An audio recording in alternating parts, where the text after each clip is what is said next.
I'm so excited you're here. Welcome to Rising Up Rare. I'm your host, Allie Ladd, mom and advocate of 2 kids with MPS 1 and co-founder of the Kennedy Ladd Foundation. In each episode, we'll explore personal stories of resilience, hope, and the hard-earned lessons we've learned while navigating rare disease. My hope is that you feel less alone and remember that each of us have a unique gift to help someone else. May these conversations bring hope and inspire action. Together, let's rise up. I'm so excited to have you here today, Kayla. Kayla is another MPS 1 warrior mom that knows what it's like to just uproot your life and move somewhere else and dedicate your life to saving your kid from a rare disease. Kayla's daughter, Kennedy, has MPS 1 just like my Kennedy. So it gets very confusing when I'm talking about Kennedy, but today it's all about Kennedy Stanford and her mom's courageous journey and their courageous journey of fighting MPS 1. So I'm so thankful to have you today, and I can't wait to share some of your story and just hopefully encourage people and inspire people to do something, just take action. So I'll let you introduce yourself and just tell us a little bit about your family, and we'll go from there. Thank you for taking the time to even invite us into your world as far as advocating and just having a voice be heard. It's amazing how much y'all have done for our community. It truly is. Like, I don't even know. You might have been the one that put newborn screening on Tennessee radar. Like, I go back to thinking that far, like, Kennedy might not have been diagnosed through newborn if it wasn't for Allie Ladd. So you made big moves. But I'm Kayla Stanford, and I am Kennedy Stanford's mom. She has a little brother, Cruz, and of course, her big stinky daddy, Luke. We just try to live life every day normal. That's hard to do when you live with a rare disease. But Kennedy was diagnosed with MPS 1 through newborn screening in the state of Tennessee. And we live in Giles County. So we are very much south. We are only 30 minutes from the Alabama borderline. She was born May 30th of 2018, and she was fully diagnosed, confirmatory testing and all, on June 20th. So I guess 3 weeks. Her newborn screen come back positive for something at the time. We had no idea. Her pediatrician, who is an amazing pediatrician, called me on my cell phone at home. I'd just been home with Kennedy maybe 5 days. And I remember sitting out on the back porch, like talking to her pediatrician. She was like, "Hey, I don't want you to get too concerned, but this popped up and it's relatively new. It was just added to the newborn screen, so I don't want you to get overworked up. I'm not going to give you the full name, but just know we got to do a repeat newborn screen, and I'm setting you up with Vanderbilt Genetics." And we were in genetics within 2 weeks. She has pool there, and which is amazing because that's unheard of. Within 3 weeks, Kennedy was fully diagnosed with MPS 1. And as a new mom, you're like, I don't even know how to be a mom yet, but now I have to fight rare disease. And you're looking at like these doctors telling you your child won't live past 10, 12 years old if they don't do a stem cell transplant. You're given all this information thrown at you, and you just start rolling with the flow, and you do what you got to do. And I remember reaching out to different people, different moms. I remember you reaching out to me at the time. And I remember at the time, with what Vanderbilt was telling me, that things seemed fine there. And I was like, what is happening? I don't need to go to another hospital right now. Like, yada, yada. There were so many things like being thrown at me from all different directions. That if I would have just continued to breathe and slow down, like it would have all made sense. And it did eventually. We ended up in Minneapolis. But So that is one thing. So for a lot of people listening, maybe they are new to MPS 1. I hope they're not, because we try to be loud and proud, but it's very possible that they are. So, as Kayla mentioned, one of the treatment options, the best treatment option available for MPS 1 is a bone marrow transplant. Some call it a stem cell transplant. And so that is the treatment that Kayla and her family chose for Kennedy. So you mentioned Minnesota. How did that even come in the books? How did you get to Minnesota? Kennedy started workup because we had decided, signed waivers, that she was going to have a stem cell transplant. We decided that even with the high risk of death through stem cell transplant, we chose to take that route so that she would have the best quality of life if all things worked out. If we didn't, if we wouldn't have chose that, then I'm sure we'll end up passing this by to ERT, which is enzyme replacement therapy. It's an intravenous therapy that children will get weekly to help give their bodies an enzyme that they need that they're missing. So we chose stem cell. We started work at Vanderbilt. And Kennedy, it was on a Tuesday. We were headed to Vanderbilt. I had a very eerie feeling that day. I just knew that something was going to happen. And in my mind at the time, it's like something's going to happen with ERT. This was her 8th treatment. She had never had a reaction, but this was the day that I thought she was going to have a reaction. It just has such an eerie feeling. And those feelings are never wrong. Your mama gut is always right. She did not end up having a reaction. However, her transplant coordinator come in and we were talking about the rarity of the disease. And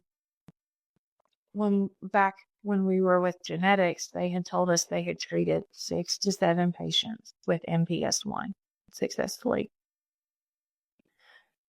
So that was my hope, that we were at a hospital that knew what they were doing.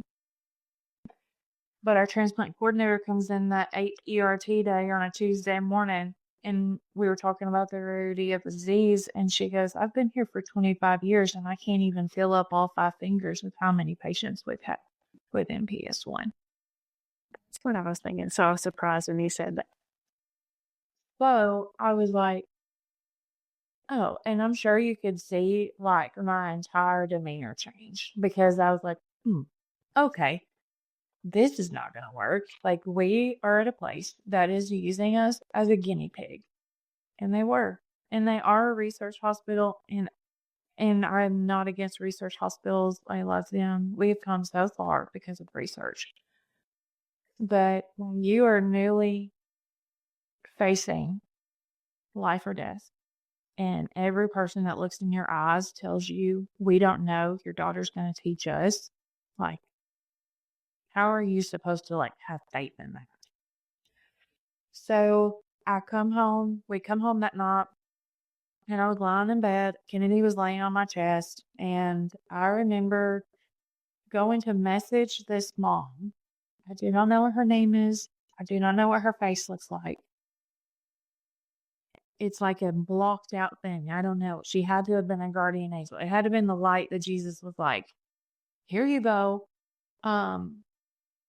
I was messaging her, I had my message almost completed, and she messaged me at the same exact time. Yes. And it just gave me chills when I seen that she messaged me. We didn't know each other from Adam. We were not friends on Facebook. Nothing. She was in the MPS community. I still don't know who she is to this day. And whatever she said resonated with me in such a way that it was I just felt God's presence, and I just heard, Kayla, you have to move. And so I was like, okay, we got to move. Her children were, I say children because I think she had more than one. So I'm trying to narrow this down in my brain now because I'm trying to figure out who she is. Anyways, her children were transplanted at Cincinnati. And so she was giving me all of the contact information for Cincinnati. But what really did it was she sent me a paper of statistics, all of the hospitals that had treated MPS 1 with successful outcomes with successful outcomes. And on that list from 2016 to 2018, Vanderbilt had only treated 30 patients with one successful outcome. I would And so I love was to like, see that. That's so amazing that you were led to that. yes. So, I was like messaging all the things. She's giving me all the contacts, all the coordinators, all of the things. I remember calling my mother-in-law and I was like, Kim, we got to move. Hey, we got to go. And of course, she's like, if you say jump, I'll say how high. She is my backbone. I love the woman to death. If it wasn't for her, I don't know where I would be. But she was like, okay, you know what's best for Kennedy. So if we've got to make a move, we're going to do it. So I remember the next morning or that night I was messaging.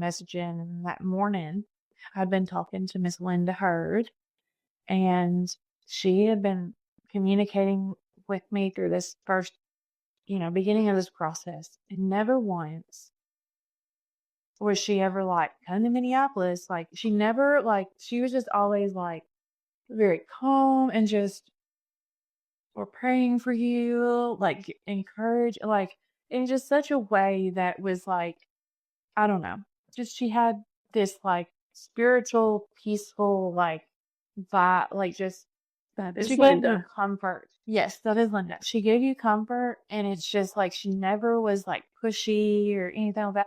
And not that anybody was, but like but she never was like, hey, Minneapolis, I really think you need to look into it. Like, she never even said that.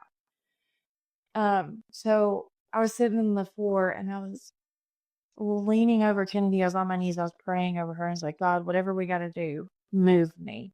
Tell me where I've got to go. What do I need to do? I need to make the best decision for her in your will and your name. And then all of a sudden, it was like, you dummy, talk to Linda.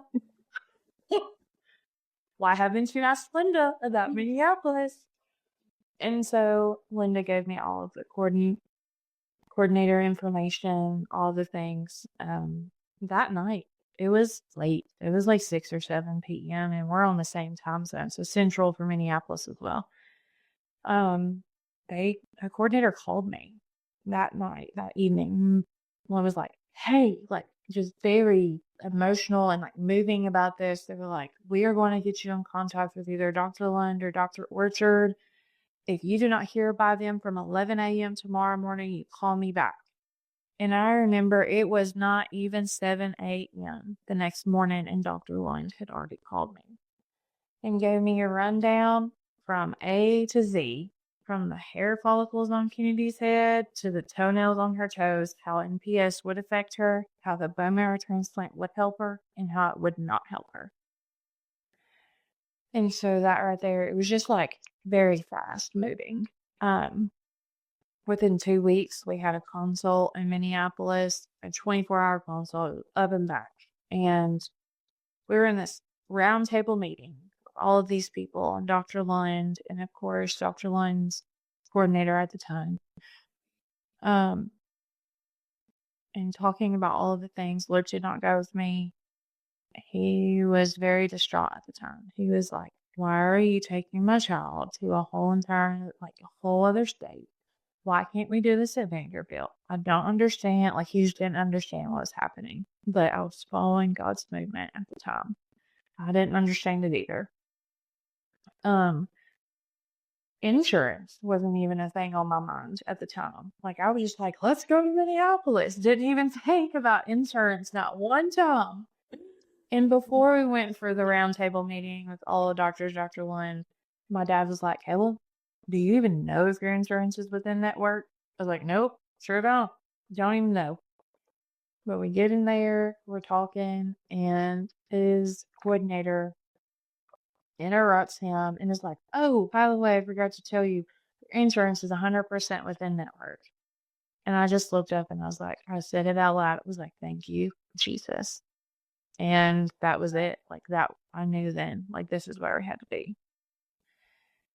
And the transplant doctor at Vanderbilt was very calm. They gave us no problems. They signed over records and all the things to Minneapolis. Dr. Connolly, they were very kind, but um, they never gave us but a rebuttal or anything. They said if that's what I wanted to do, then that's what we could do. And we were in Minneapolis on September 11th. And we were in Minneapolis on September 11th from then till, I think, January of 19, January or February of 19. We finally got to come home. That is so crazy. So there's so much of your story either trauma has blocked out or that I did not know because I did not know all of those details. That is so crazy. So we mentioned the enzyme replacement therapy. So, and you said the 8 treatments. So she did get enzyme replacement therapy beforehand. So how old was she when she started enzyme replacement therapy? She received her Hickman line at 6 weeks old, and there was a little bit of a delay because of insurance and all of that with the enzyme replacement. So 2 weeks after that, I want to say she was about 8 weeks old. And she received that from 8 weeks old up until 100 days post-transplant. And then the transplant, I think you said she was born in March, so she was like 6 months old at transplant? May. She was born in May. End of May. Okay. So 4 months. Yes. Okay. The targeted range was 3 months, but because of the shift in the move in between states, there was a little bit of a gap. But we had a better donor match in Minneapolis as well. It was 10 out of 10, 12 out of 12, 8 out of 8, whatever you want to call it. It was a perfect match. Wow. Her blood type didn't even change. Was hers cord blood? Mm-hmm. My kids had cord blood too. Wow, that's incredible. So typically they say, again, for people that may not know about a bone marrow transplant, the closer the match, the lower the complications. Was that true for Kennedy? What was your transplant process kind of like? What was maybe the side effects or some really hard times, or really it was that easy? It's not easy, but how was the transplant process? I am a firm believer that the better the match, the better your outcome. However, her transplant process was relatively smooth in comparison to what most transplant babies go through. Her and another child at the time, Kinsley, they were with Kennedy and Kinsley were both transplanted at the same time. And I know our people that are listening are probably like, what is she talking about? She's another MPS baby. But we were united at the same time because Kennedy and Kinsley, I think, are only a month apart in age. Wow. So we were on a transplant floor together. And Kennedy discharged 17 days after transplant. Yes. I think you are the quickest discharge I have ever heard. I've heard like 20 days, but I've never heard 17 days, especially the transplant. Kinsley beat us. She discharged in, I think, 14 or 15 days. I'm not trying to tell her story, but yes, she did. It was amazing. Yes. Here we are, 111. So we discharged 17 days after transplant. It was like October 25th. Yes, we discharged on October 25th. She received her stem cells on October 8th. So the process in itself is like the effects from all the chemo that the children go through, of course, are longer. It takes a little bit for them to start kicking in. One of the medicines that we received, which we all probably received too, was ATG. And it was the worst. Like immediate effects. Kennedy ran really high fevers. She was so irritable. She was miserable. She was in pain. And it was all because of these doses of ATG. So through chemo, it was busulfan, fludarabine, and ATG were the 3 meds that Kennedy received. 3, chemo agents. And maybe we did a 10-day countdown. I think that's what the range was of like 10 days of this regimen that she received. So through those high doses of steroids, lots of in-between meds like pain medication, all the things to keep her comfortable. We got no sleep. She was cracked out on steroids. Like she would be up in the middle of the night, like doing circles in bed. And then, which was, I was happy to see, but we were running on, by the grace of God, because we had no sleep. I would say the worst hit after she received her actual samples, because that's when all of the effects from the other chemo drugs started to take place, like mucositis, which is that really sore irritation to the intestinal lining, to the mucus of the intestine lining. So, or your mouth or your throat. She, I think, only had to have like 2 bolus feeds through her G tube, which they did place a G tube when we were in Minneapolis. That is the standard for them, and I'm so thankful that it is, because you think about how sore and painful mucositis is, and just think about having these big blisters all over your mouth, down your throat, and not even being able to swallow a liquid. But they have an NG tube going down your throat, irritating you. So that is why they do the G tubes. And at first, when we went, I was so scared. I was like, why are you cutting on my baby? Like, why do we have to do this? But after it was explained to me, it made so much sense. So she only had to have 2 bolus feeds, and she powered through the rest of it and drank through her mucositis, which was insane. The child is so, like, just strong-willed. She had a few like scary episodes. Like they were kind of like a syncopal episode, like where she was just sitting in the bed, like on her little boppy, watching TV, and all of a sudden I just like see her fall over. And immediately like my eyes go to the monitor and go back to her, and I'm just like, oh, like what happened? I'm jerking her up out of bed. That time she fell asleep. But there was a time where I was holding her and I like started hearing the monitors like just blaring in my ear, and it said that she was an AFib. And me being a nurse, like I was like, somebody needs to get in here right now. And then she pulled back out of it. And so as far as like in the hospital,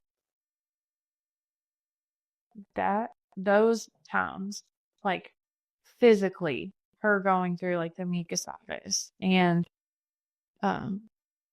those little things were probably the worst of it. Physical therapy was really hard for her. The physical therapist coming in and her having a Hickman line sticking out of her chest and a G tube on her belly. That child never seen a day of tummy time in her life. Like it was not something that Kennedy Grace was gonna do. She was not for it. You put her on her stomach and she would not stop screaming until you picked her up. And it was painful. She also has pectus extublatum, which for those that don't know is a really deep divot into the chest cavity where the ribs are. And I can fit my entire fist inside of hers. Hers is pretty bad. I mean, even the doctors in Minneapolis were like, might be the worst we've seen yet. So after, like once we were discharged, that's when the quote unquote busulfantine started, where the skin started to get really irritated and she started having rashes. And then we're starting to think about, oh my God, is she rejecting transplant or those scares? But nothing ever come of it. She never had graft versus host disease, just the busulfantine. And I will proudly say that Kennedy never ran a fever and we were never readmitted after 17 days. I'm jealous. That is so crazy. And I'm going to have to quiz Samantha because I haven't heard about Kinsley's short stay either. So, I gosh, that swear it sounds like was. the perfect regimen. I swear it was. She either discharged 14 or 15 days. She ended up running a fever and come back, but I mean, she was raring to go at 15 days, and it's like that is the shortest that I've ever heard of. Yeah, me too. And Dr. Lund, every time we'd go to clinic, because we'd have an appointment every day. We were at the run. We were 5 minutes from the hospital. We had an appointment every single day. And every time we'd see Dr. Lund, he'd be like, you do know she's going to have a fever at some point. That's typical, right? I was like, no, she's not. Just letting you know, she's not. And she never did. That's awesome. Well, I know firsthand how lonely it can be, how scary it can be, how fast it all happens. I mean, with Kendi, she wasn't a newborn, but here, this is your first child, essentially a newborn, you're postpartum, all the things, all the emotions. How did you get through? Were you there by yourself? Did you have some type of an outlet? Did you just push through and did it on your own? Kind of, what do you think got you through and just kept you going day by day? At the top of the list, phase. And I know that doesn't resonate with some people, but at the very top of my list was giving me a strength that I'll never in a million years have ever experienced. I don't even have that strength right now. Like, it was a peace, a strength. When you hear it and you hear people say it, a strength that surpasses all understanding. It's true. It's there. But my mother-in-law and Luke, I mean, it was the three of us battling it. And community, I mean, we had community. Our little small town was absolutely amazing. When we were first back to Minneapolis, they were back home rallying. They did a big event for us, and it was amazing. Like, I could have never in a million years dreamed that my small little town could have done something like that. So, to the bottom of my heart, like, they are probably what kept the roof on our home. The roof like over our heads. Yeah. But really just the three people, like in person people that were doing the footwork of it all was myself, Luke, and his mom. And I was there the majority of the time alone with Kennedy in between like weeks. Ken and Luke would take shifts because Luke was still working through all of this. He would come home, he would work for a couple of weeks, he would fly back to Minneapolis, spend a weekend with us, fly back home, work. And then, I mean, he was at home, like watching his baby through a phone go through life threatening things. And it's like, you want to talk about trying to leave your faith in something? It's like that's a helpless feeling. Yeah. And thank God for his mom, because she, on the weeks that he was not there, she would fly out to be with me, so that I wasn't alone all of the time. There were several times where I was by myself for weeks at a time, and that's, but that was just life. And we just persevere, we push through. Yeah. And the MPS community, just all the MPS mamas that have been through it, and those that I were able to talk to, and they're like, is this normal? Like, did you go through this? Or just having someone to talk to that knows how I feel was huge. I know some people want to like shut down and push everything away, but I'm totally opposite. I'm like, give me all the people that know how I feel, because then it makes me feel better. Yeah. I am totally opposite, was totally opposite. I'm an introvert at heart, very introverted. And it wasn't really, so our journey started in 2015. It wasn't until 2019 when I really met the first community of NPS 1. in person. And there that day, I was like, I never want to come home. Like, these people know me, like instant family, like Yes. didn't have to explain myself. It was the best feeling ever. And so that's really one thing that we knew we wanted to do then with the Kennedy Lad Foundation, is to get NPS 1 families together, because as you've got to experience once you're together, there's just something Yes. special. And now that our kids are getting older, the NPS Society had their conference in Disney World this year in Florida, and we didn't really even, so we went to Epcot one day. We didn't buy tickets because our kids would rather be with their friends. That's what they love, than to go to Disney. Like, they're being with their friends that are like them is Disney, because again, they don't have to explain anything. They're not being stared at. It is just, it's home. So I guess that's one question. Me and you have talked a little bit this morning, ironically. And ironically, today it is Rare Disease Day. It's hard to show my shirt here, but it says "You are not alone." But that was the one cute that too. Charlotte did. I have that one too. So Yes. it's crazy we get to do this on Rare Disease Day, and so that's one thing that I want you to tell the people is, so one is, what is one misconception about NPS 1, and maybe to add on to it, what do you want people to know? Because they see Kennedy in town. She looks so good. They see she goes to school. She does good in school. She's active. You live a normal life, right? Yep. I mean, that's it. Like, she looks fine to the naked eye. To someone who does not know her, to someone who's never known her medical history. Nobody would ever know this child is living with a rare terminal illness. And I think that's one of the biggest things to like educate people on, is that she's not okay. And although, yes, she is okay, like, she's not, this disease eats away at her every single day, eats away at every child in PS1 every day.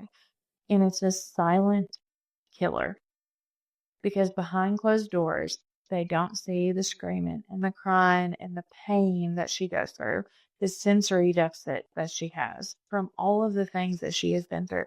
The child has no idea why she has the sensory issues that she has. This morning, she was wondering, because I've been, rallying, trying to get our community to be wearing purple, and I'm very late to the game, and I should have prepped a bit, I did, but that's me. I live like on the hitch. So, there's so many people that, worn purple today, absolutely amazing. But I put her purple on, I put her NPS shirt on, and she goes, why are we all wearing purple today? And I said, Kennedy, it's Rare Disease Day. She said, well, are we having a party? I was like, no, girl, we're not having no party. And I was like, but everybody is wearing purple in honor of you. And she looked at me funny.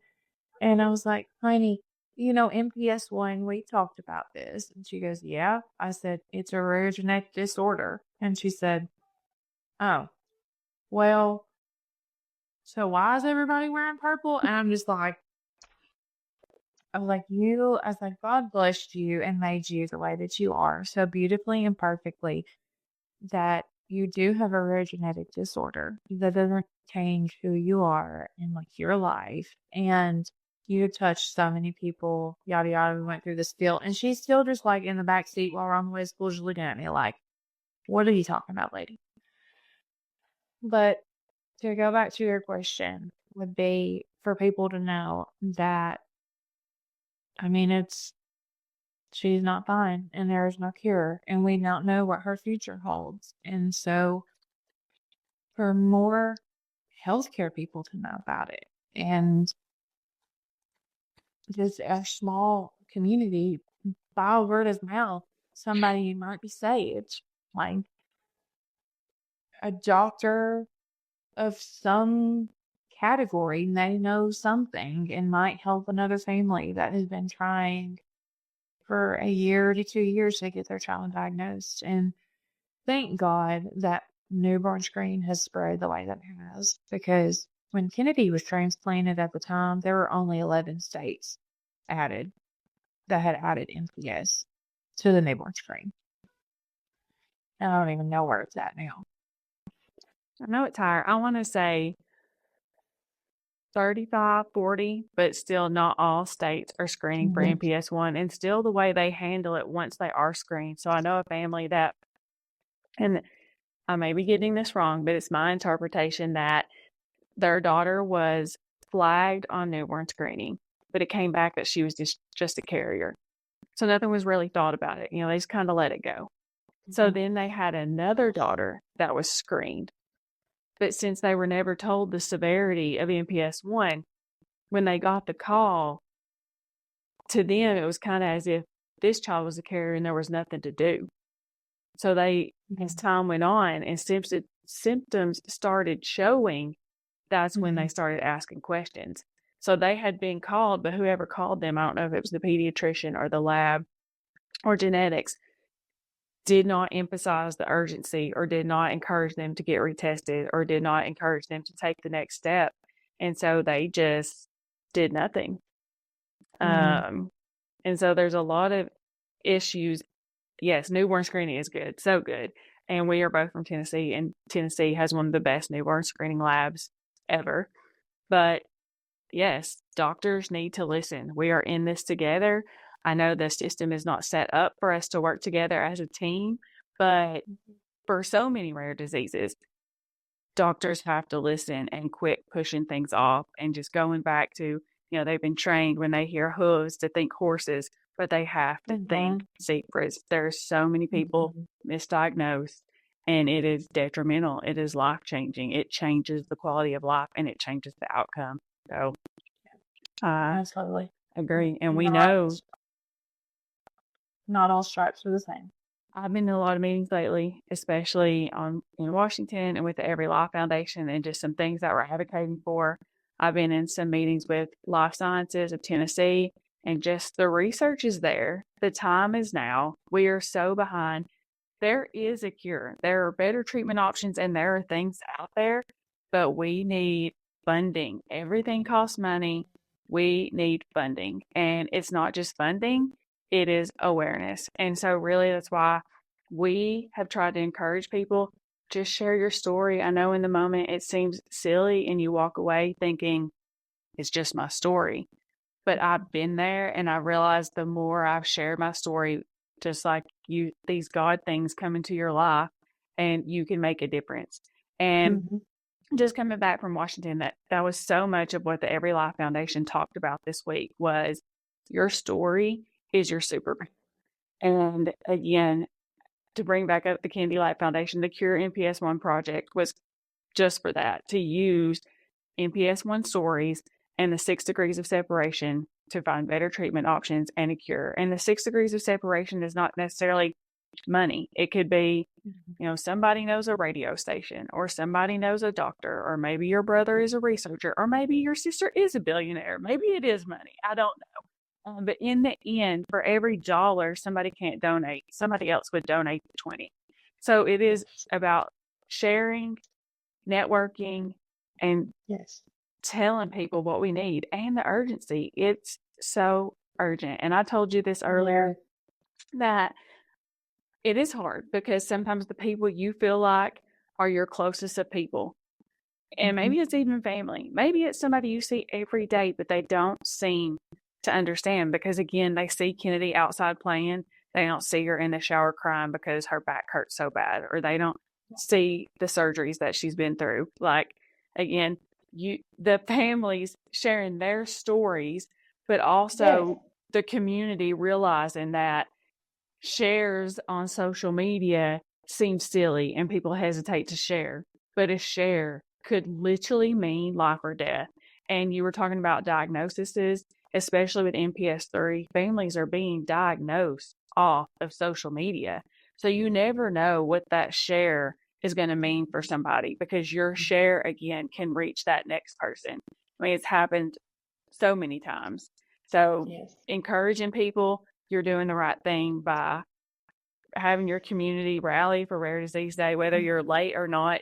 Rare Disease Day is on February 28th, which is today. So you got to do a podcast today on Rare Disease Day. And then we have MPS Awareness Day, which is May 15th of every year. So you can get on that today in February, get an early start.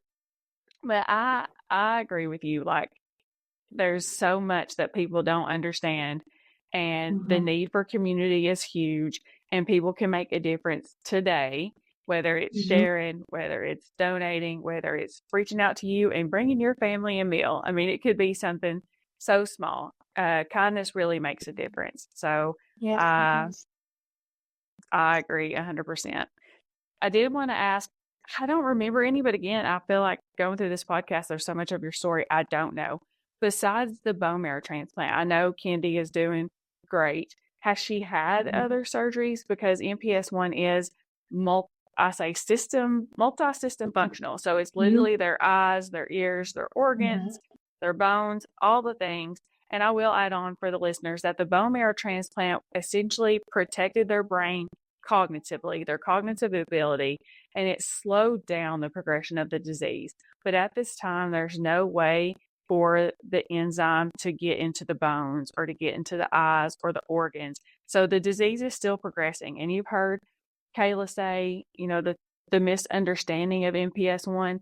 So that's kind of an explanation of the misunderstanding. It's kind of an invisible disease now. And until they get older, you start to see more and more. And Kayla, being Kendi's mom, she sees it every day. She knows her child. There's things that the naked eye can't see, but Kayla sees.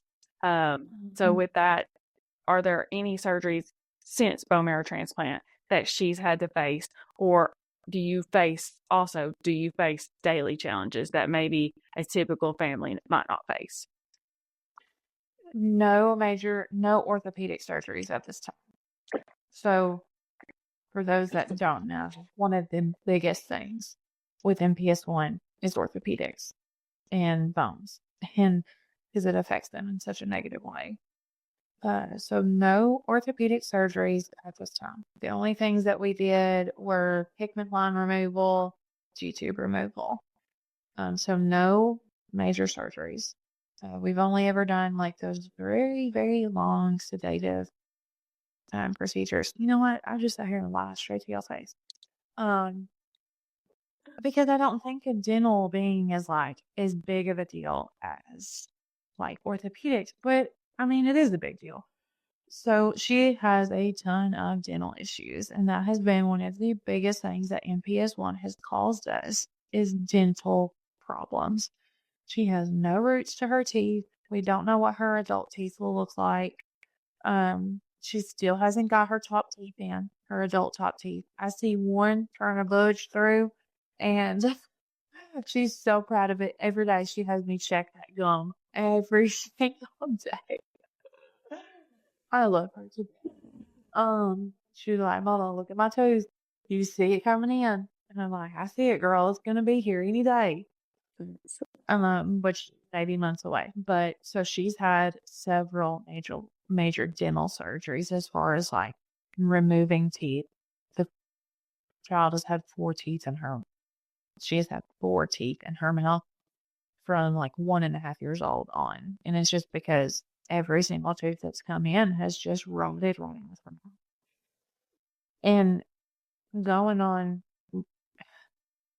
leading off of that, I have gone toe to toe with a dental surgeon that told me that her disease was sugar related and I needed to change her diet. And that was the cause of her teeth.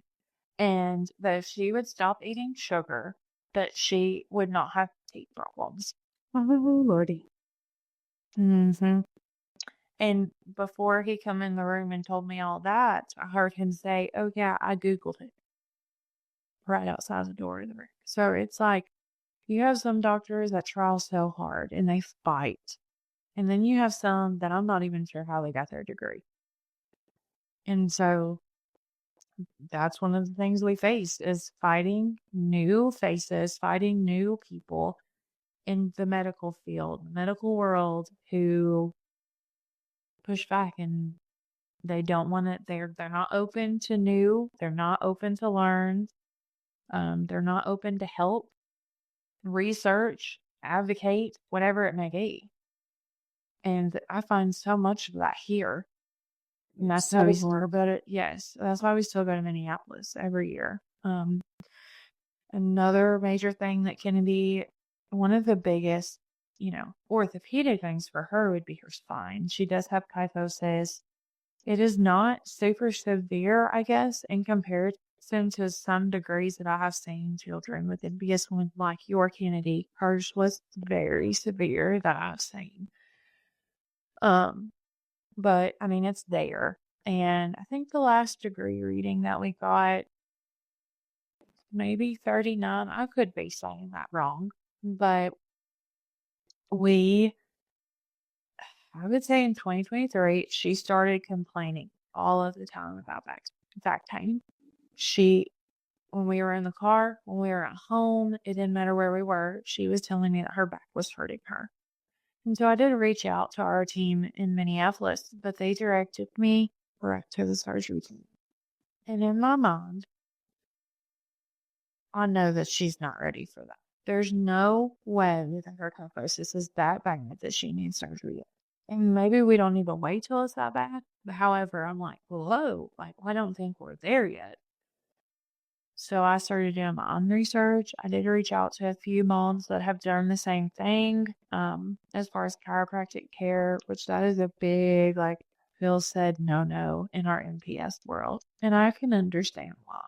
There are some that it is not for. There are some that I think benefit great from it. But for Kennedy, it has been a game changer. It has alleviated so much of her pain. She couldn't even move her neck from side to side, up and down without screaming. Like I couldn't even do her hair in the morning. Since we've been going to the chiropractor in 2023, that's all. Like she has so much more range of motion in her since we've been going. When we started out, we were going to an office that was 45 minutes away from our home. I was working an hour away from the house. So I would drive to work in the morning an hour. I would drive all the way back home an hour to pick up the kids, drive 45 minutes to the chiropractor's office, drive 45 minutes all the way back home. And I did that 3 days a week for a year to get Kennedy stable to where she is now. And then we slowly transferred, titrated down to twice a week, and now she's on once a week maintenance adjustments. And I definitely did my research on who was going to be touching her, all their processes, all of the things. So who we are with now is absolutely amazing. But little things like a Band-Aid for Kennedy will send her into a spiral. You cannot put a Band-Aid on that child. Yes, you cannot. She's gotten some better, but you used to not even be able to whip a Band-Aid out without her freaking out. And it was from the constant dressing changes. And I was the one doing them. Not a nurse, not nobody. I mean, I am a nurse, but you know what I mean. Not somebody in the medical field doing this for me. You get sent home as a layman's person to do medical things for your child. And I was doing sterile dressing changes on my 6-week-old baby. Up until, she got it removed a year later.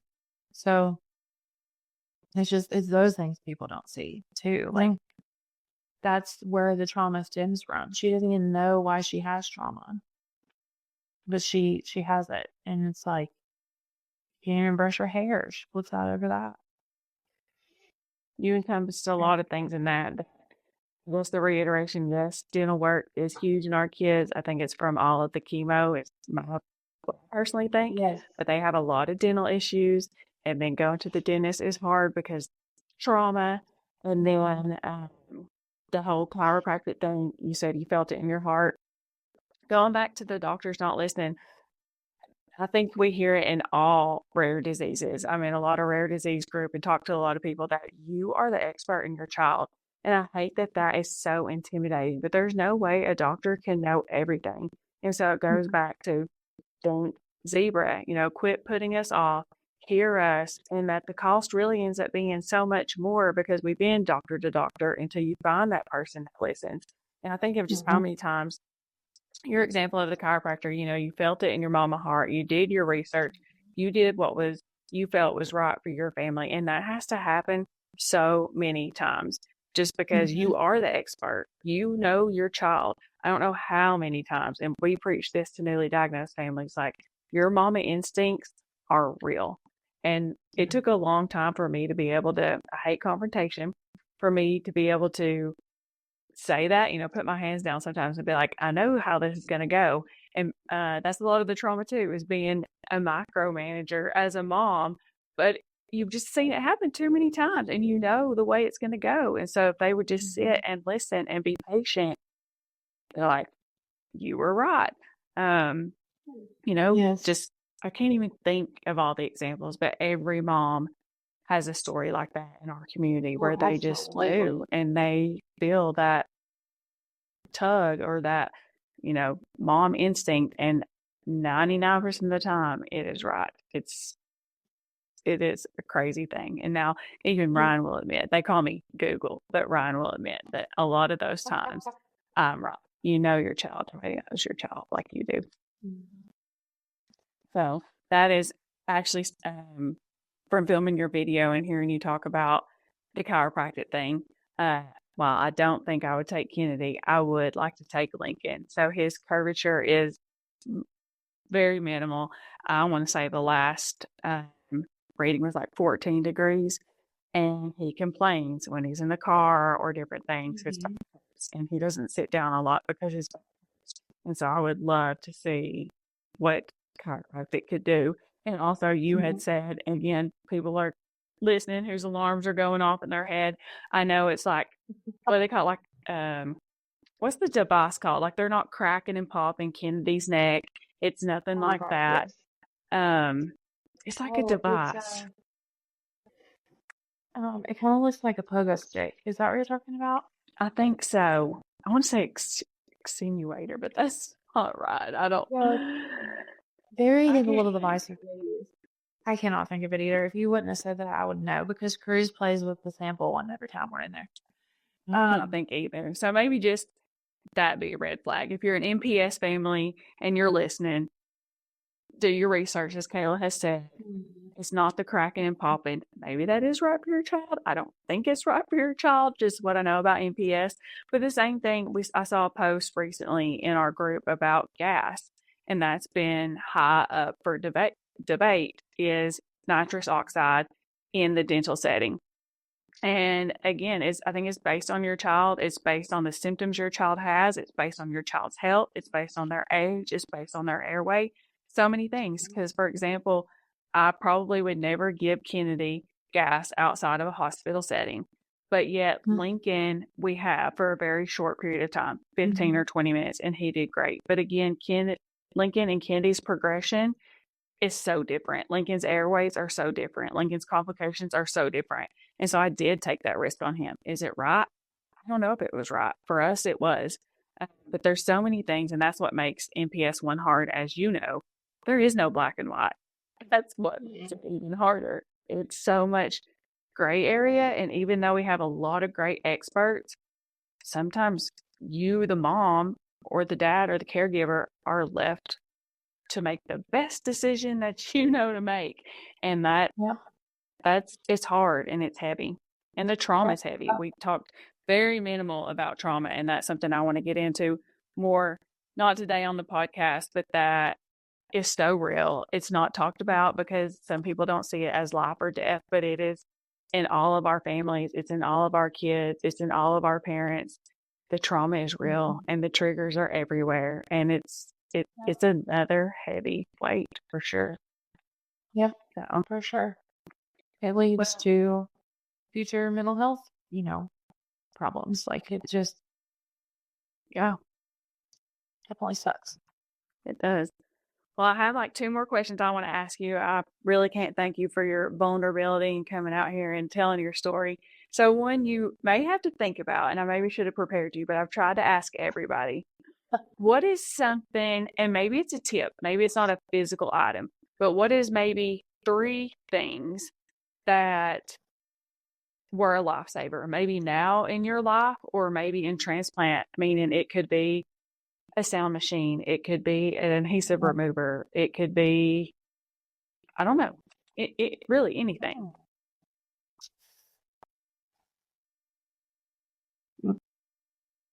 Exercise ball for us. Kennedy loved to be bounced. And I don't know if they let families take stuff like that into the hospital anymore for transplant. They let us. They did say that we were like borderline, like that's another piece of furniture. But I was like, I got to have this. Thank you. So I did have my big old gray exercise ball, the biggest size you can get.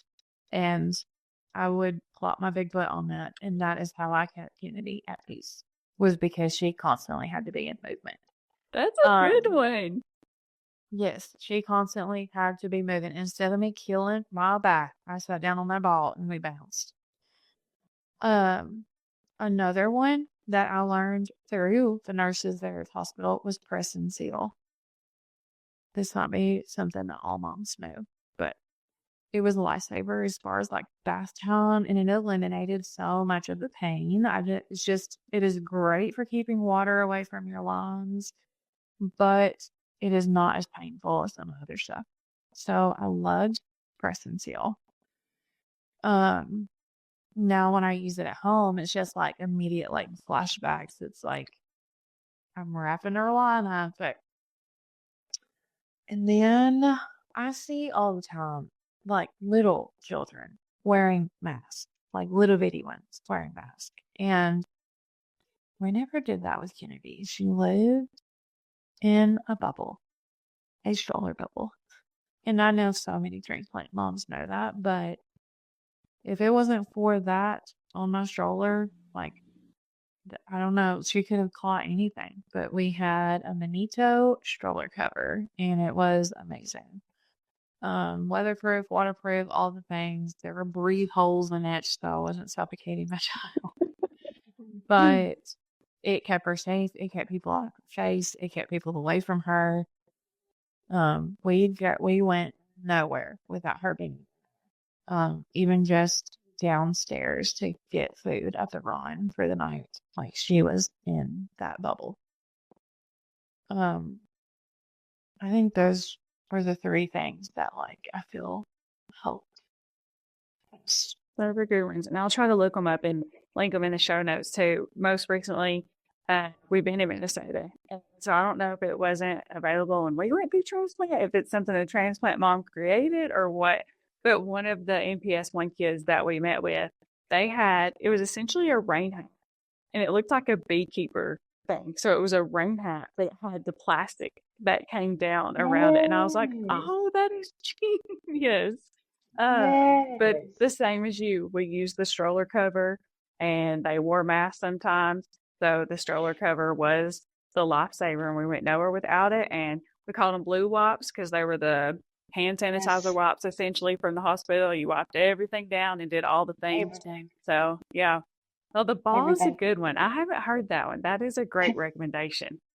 So There was another MPS mom before we went into transplant and said that they'd utilize that. Maybe it was Jill. I can't remember. I think it was Jill though. That they used a ball with Drake. I think maybe, I can't remember. But yeah, it was a game changer. I still have that ball. That's your souvenir memorabilia. Oh, dude. Yeah. Well, again, I can't thank you enough so much for coming on today, especially it's exciting, like I said, on Rare Disease Day. And then we will be featuring your Cure MPS 1 project. You all will be the April 2025 family. And so before I close it out, one more thing. If there's a newly diagnosed family on here or somebody that's listening, what is something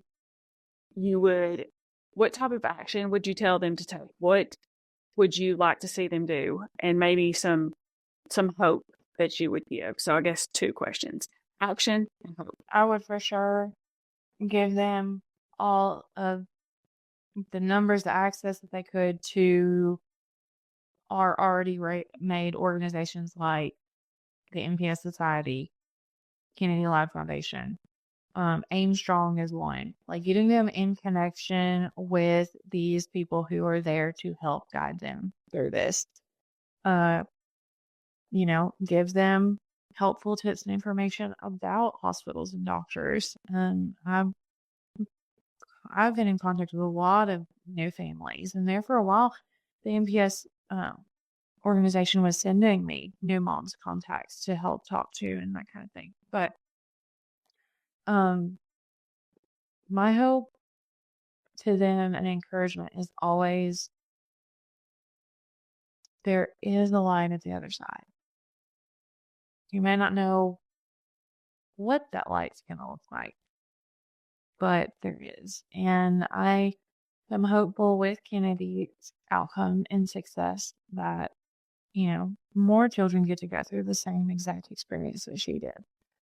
Is it cookie cutter? No. We don't know that. You can't guarantee that.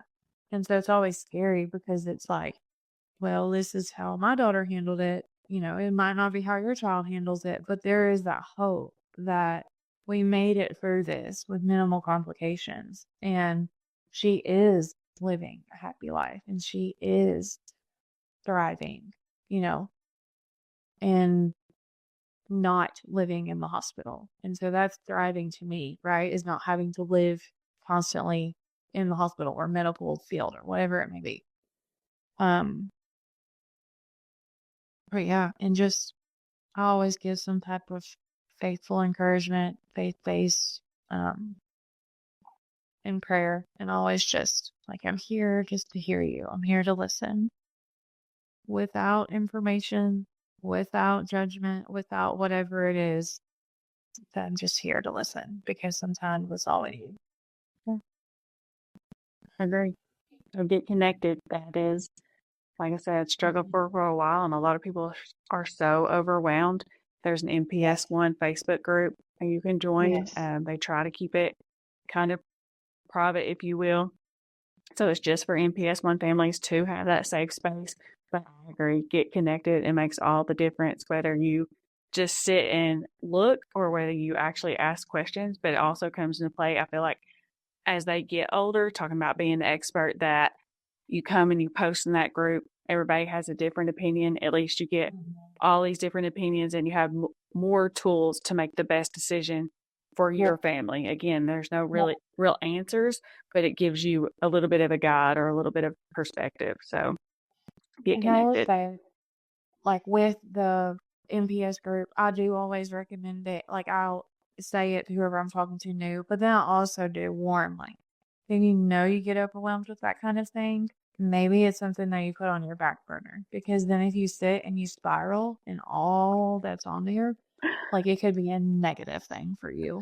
So you can use it as, your tool, or it could kind of not be helpful. And that's just because there are so many opinions and there are so many different stories.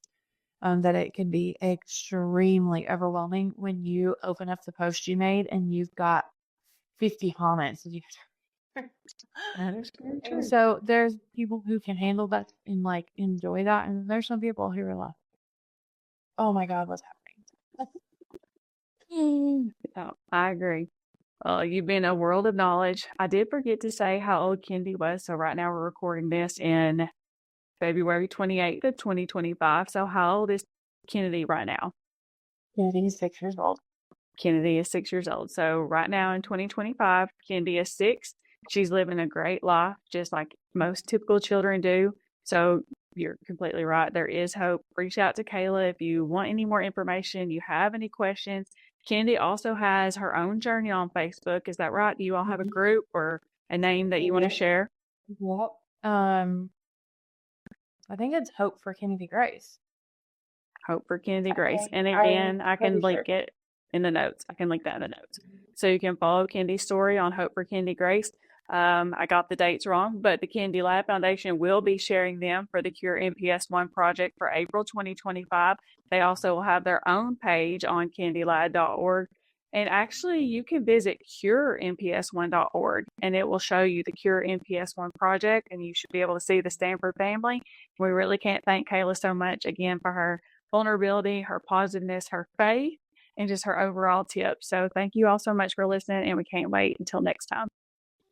Thanks, Allie, so much. Thanks for joining us on Rising Up Rare. Our mission is to shine a light on the entire rare disease community because no matter the diagnosis, each of us have something valuable to share that can bring hope and create change.